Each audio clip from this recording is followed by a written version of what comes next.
나이가 들어 자립이 어려워지면 누구나 한 번쯤 요양원으로 가야 할지 고민하게 됩니다. 하지만 요양원에 들어가기 전에 다른 방법들을 시도해 보는 것이 어떨까요? 자녀에게 의존하거나 큰 비용을 들이지 않고도 스스로에게 맞는 생활 방식을 찾을 수 있습니다. 노년의 가장 큰 고민 중 하나는 바로 어떻게 노후를 준비할 것인가입니다. 젊었을 때는 원하는 대로 자유롭게 살아갈 수 있지만 나이가 들수록 선택할 수 있는 생활 방식은 점점 제한되죠. 대개 노후의 삶은 자녀와 함께 살거나 간병인을 고용하거나 요양원에 들어가는 세 가지 선택지로 나뉩니다. 하지만 각 방법은 나름의 문제를 가지고 있습니다. 자녀와 함께 살기로 결정한다면 세대 간의 사고방식 차이로 인해 갈등이 생기기 쉽습니다. 서로 다른 생활 방식을 맞춰가며 살아가는 일은 생각만큼 간단하지 않습니다. 때로는 부모와 자녀 간의 관계가 긴장 상태로 변하기도 하고 결국 함께 사는 생활 방식을 포기하게 되는 경우도 많습니다. 간병인을 고용하는 선택지도 쉽지는 않습니다. 간병인의 월급은 평균적으로 400만 원에서 500만 원에 이르며 이는 많은 노인의 연금보다 훨씬 높은 금액입니다.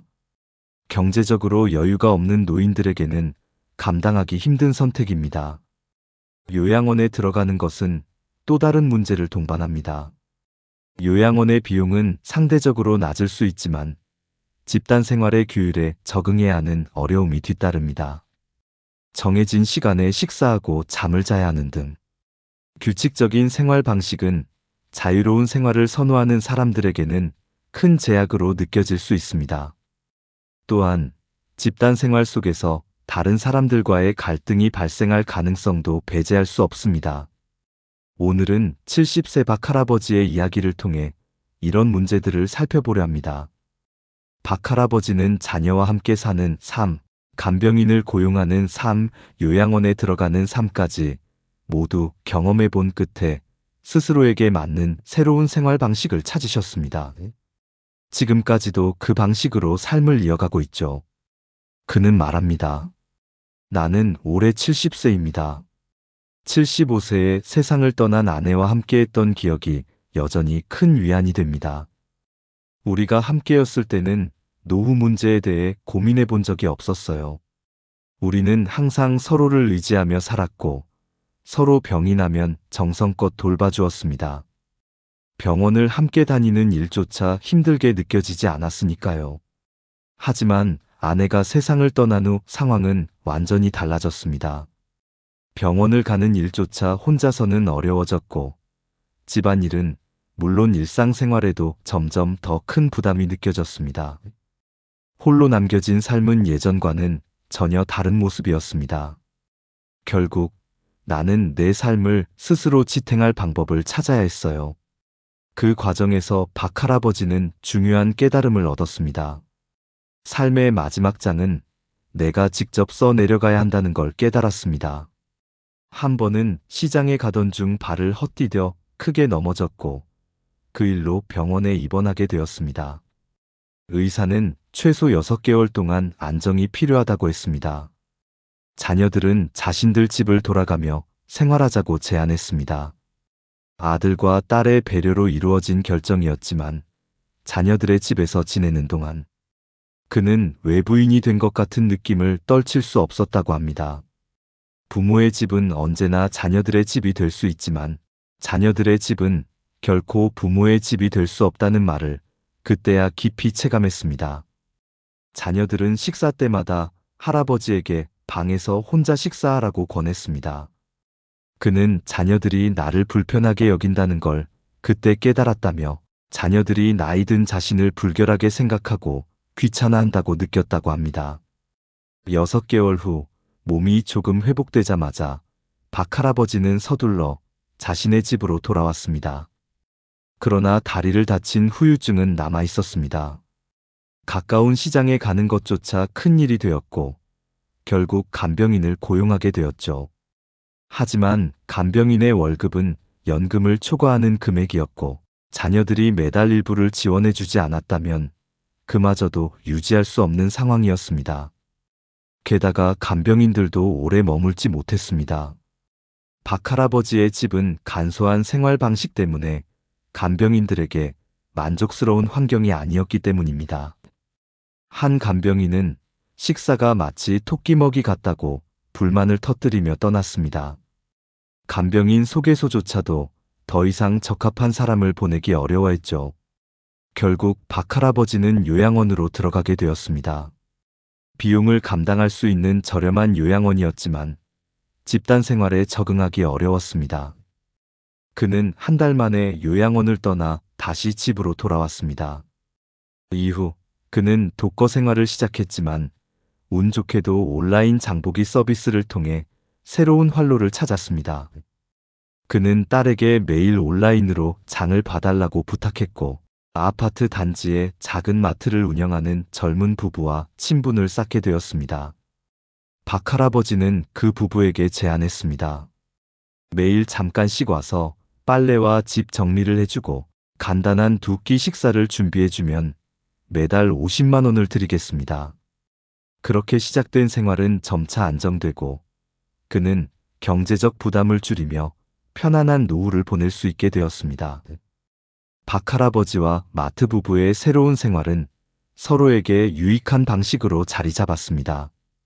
부부는 경제적으로 조금 더 여유를 가지게 되었고 박할아버지는 간병인보다도 인간적이고 편안한 도움을 받을 수 있었습니다. 간병인을 고용했을 때는 정해진 계약 시간에만 도움을 받을 수 있었지만 이 젊은 부부는 가족처럼 저를 챙겨줬습니다.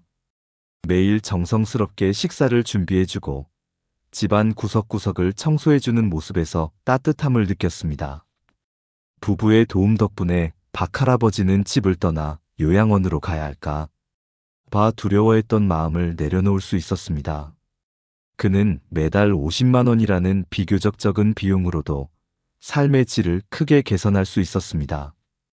간병인을 고용하거나 요양원에 들어가는 것보다 훨씬 경제적이고 동시에 더 따뜻한 방식이었죠.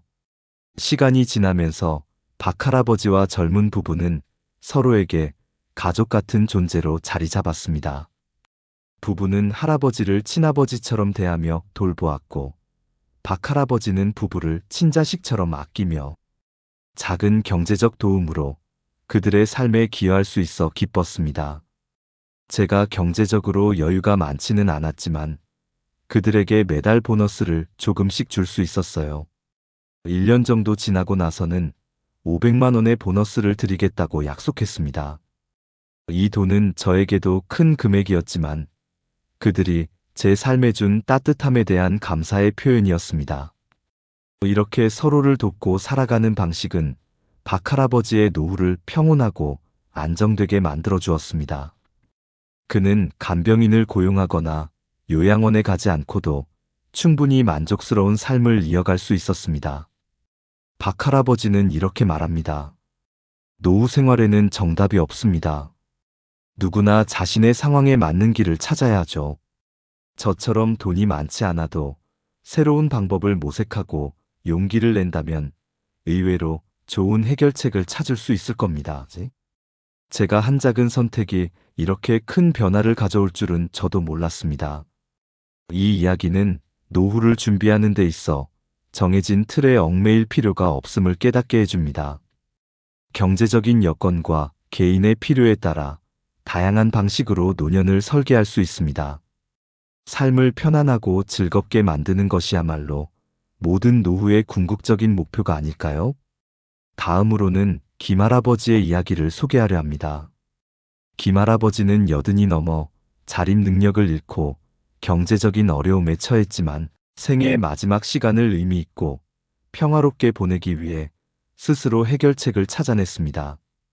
그의 이야기는 많은 사람들에게 귀감이 될 것입니다. 김할아버지는 이렇게 말합니다. 나이를 먹는 것 자체나 죽음이 두려운 것은 아닙니다. 진정한 두려움은 내가 내 삶을 통제할 수 없는 상태에 놓이는 것, 무력한 삶 속에서 의미를 잃는 것입니다. 김할아버지의 삶은 그리 순탄치 않았습니다. 아내가 떠난 후 홀로 남아 생활하며 많은 고난을 겪었죠. 그는 작년 뇌졸중으로 쓰러졌고 긴 재활 치료 끝에 오른쪽 신체의 감각을 완전히 잃었습니다. 자립 능력을 잃은 현실은 그에게 큰 절망을 안겼습니다. 운명을 원망하며 많이 울었습니다. 자식도 없고 많은 돈으로 노후를 준비할 여유도 없었죠. 제가 가진 것은 매달 나오는 몇십만 원의 연금과 약간의 예금뿐이었습니다. 퇴원 후 김할아버지는 외손자의 도움으로 집으로 돌아왔습니다. 외손자는 병원비와 약값을 감당하기 위해 아르바이트를 하며 김할아버지를 보살폈습니다. 하지만 시간이 지나며 외손자는 점점 더 지쳐갔습니다. 그 아이는 아직 젊고 자신의 삶을 누려야 할 시기였습니다. 그런데 제 곁에서 시간을 보내느라 연애도 제대로 하지 못하고 친구들과도 멀어졌죠. 결국 여자친구와 헤어질 위기에 처하기도 했습니다. 저는 더 이상 외손자를 붙잡아둘 수 없다는 걸 깨달았습니다. 김할아버지는 외손자의 부담을 덜어주기 위해 해결책을 찾기로 결심했습니다. 그는 두 가지 선택지를 고민했죠. 첫 번째는 집을 팔고 요양원에 들어가는 것이었고, 두 번째는 집을 외손자에게 증여하고 함께 사는 조건으로 시간제 간병인을 고용하는 것이었습니다. 저는 외손자와 함께 살고 싶었습니다. 요양원에 가는 것은 제가 원하는 방식이 아니었어요. 무엇보다 혼자 살다가 응급 상황이 발생하면 누구의 도움도 받을 수 없는 것이 가장 두려웠습니다. 외손자는 이 제안에 동의했고, 이후 간병인을 고용해 김할아버지를 돕는 생활이 시작되었습니다. 김할아버지와 외손자의 새로운 생활은 서서히 안정되어 갔습니다. 시간제 간병인을 고용하면서부터 김할아버지의 일상은 조금씩 편안함을 되찾았죠. 간병인은 매일 아침 9시에 와서 집안을 정리하고 김할아버지가 벗어둔 옷을 세탁하며 점심 식사를 준비했습니다. 오후 5시에는 다시 찾아와 저녁을 준비하고 식사가 끝난 후 설거지까지 마무리하고 퇴근했습니다. 간병인을 고용하면서 제가 느끼는 가장 큰 안도감은 응급 상황이 생겼을 때 도움을 받을 수 있다는 점이었습니다. 외손자와 간병인이 함께 있으니 더 이상 큰 불안을 느끼지 않게 되었죠. 간병인이 집안일과 식사를 돌봐주면서 외손자는 보다 자유롭게 자신의 생활을 이어갈 수 있었습니다. 그는 자신의 방에서 공부를 하거나 친구들과 시간을 보내며 평소보다 훨씬 여유로운 일상을 누릴 수 있었습니다. 김할아버지는 이를 보며 자신이 내린 결정이 옳았음을 확신했습니다. 외손자가 밝게 웃는 모습을 보니 마음이 한결 가벼워졌습니다. 제가 짐이 아니라 힘이 되어줄 수 있다는 생각에 행복했습니다. 김할아버지의 집은 넓고 쾌적했지만 오랜 세월 동안 수리가 제대로 이루어지지 않아 낡은 부분이 많았습니다. 외손자는 김할아버지의 도움으로 집을 조금씩 고치며 생활을 더 편리하게 만들어갔습니다. 오래된 전등을 LED로 교체하고 미끄러운 욕실 바닥에 미끄럼 방지 매트를 깔았으며 할아버지가 이동하기 편하도록 복도에 손잡이를 설치했습니다. 외손자가 집을 고치면서 제 생활이 한결 편안해졌습니다. 집이 안전하고 편리하니 간병인도 일을 수월하게 할 수 있었고 저 역시 더 안정감을 느낄 수 있었습니다. 김할아버지는 간병인 비용을 감당하기 위해 매달 연금의 절반 이상을 사용했습니다. 하지만 외손자와 함께 지내며 식사비와 생활비를 절약할 수 있었고 덕분에 큰 재정적 어려움 없이 생활을 이어나갈 수 있었습니다. 시간이 지날수록 김할아버지와 외손자 그리고 간병인 사이의 관계는 점점 더 끈끈해졌습니다. 외손자는 할아버지와 간병인의 협력 속에서 자신의 삶을 살아갈 여유를 찾았고 김할아버지는 외손자가 자신의 곁에 있다는 사실만으로도 큰 안도감을 느꼈습니다. 저는 외손자에게 부담이 되지 않으려고 노력했고 그도 저를 진심으로 존중해줬습니다. 이렇게 서로 배려하며 살아가는 것이 가족의 힘이라는 걸 다시금 깨달았습니다. 김할아버지와 외손자는 함께 있는 시간이 많아지면서 자연스럽게 서로의 이야기를 나누게 되었습니다. 김할아버지는 자신의 젊은 시절 이야기를 들려주었고, 외손자는 자신의 꿈과 고민을 털어놓았습니다. 두 사람은 세대를 뛰어넘는 우정을 나누며 서로에게 의지하게 되었습니다. 비용을 줄이고 삶의 질을 높이는 방법. 김할아버지는 간병인 고용이라는 선택이 얼마나 중요한지 깨닫게 되었습니다. 요양원에 들어가는 비용보다 훨씬 적은 금액으로도 충분히 안정적인 노후 생활을 이어갈 수 있었기 때문입니다. 그는 이렇게 말했습니다. 요양원은 집단 생활이라는 점에서 제 성격과 맞지 않았어요. 하지만 간병인을 고용하면서 혼자 살던 집에서 자립하며 생활할 수 있었습니다. 이 방식은 제게 딱 맞는 선택이었죠. 김할아버지는 매달 연금에서 일부를 저축할 수 있었고, 그 돈으로 간병인에게 작은 보너스를 지급하며 고마움을 표현했습니다.